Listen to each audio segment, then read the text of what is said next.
আসসালামু আলাইকুম বন্ধুরা, জোড়াতালি রান্নাঘরে স্বাগতম। প্রচণ্ড গরম পড়তে শুরু করেছে। চৈত মাস মাত্র শেষ হয়েছে, আজ বৈশাখের প্রথম দিন।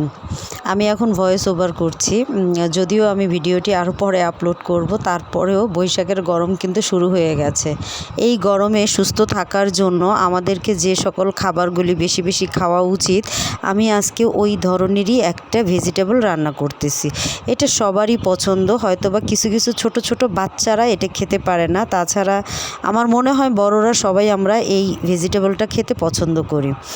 আজ আমি সবুজ সবুজ কালার রেখে করলা ভাজি করব। করলা বলতে এটা উস্তে ভাজা। ছোট ছোট যে উস্তেটা বাজারে পাওয়া যায় সেটা কিন্তু ভীষণ তেতো হয়, কিন্তু তেতো হলেও এটা শরীরের জন্য খুবই উপকারী।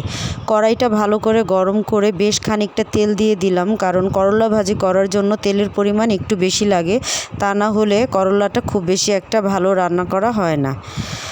তো ওইখানে আমি দিয়ে দিলাম প্রায় 8-10টি কাঁচামরিচ কেটে হালকা করে ভেজে নিলাম। কাঁচামরিচটা যখন ভাজা হয়ে গেছে তখন আমি করলা ও আলুটা একসাথে কেটে ধুয়ে পানি ঝরা দিয়ে রেখেছিলাম, ওইটা আমি দিয়ে দিলাম। দেওয়ার পরে এখানে প্রায় 2 থেকে 3টি পেঁয়াজ কুচি দিয়ে দিলাম।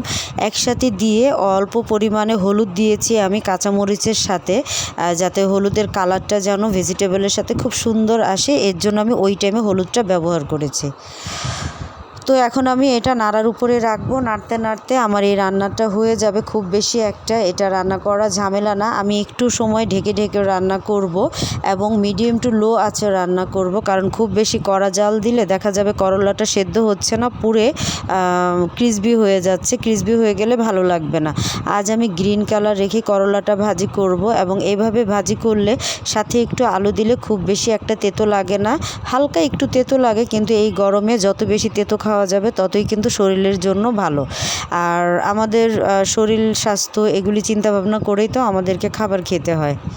তো বন্ধুরা, যারা আমার চ্যানেলে এসে আমার চ্যানেলটি সাবস্ক্রাইব করেছেন, আমি তাদের প্রতি সত্যিকারই মন থেকে খুব কৃতজ্ঞ এবং আপনাদেরকে ধন্যবাদ।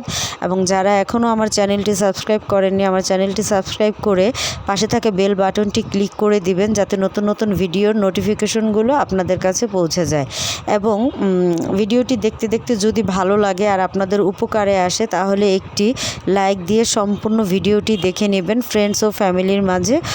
চাইলে আপনারা এই রান্নাটি শেয়ার করতে পারেন। এটা খুবই সাধারণ সিম্পল একটি রান্না, যদিও এটা সবাই খুব ভালো রান্না করতে পারে।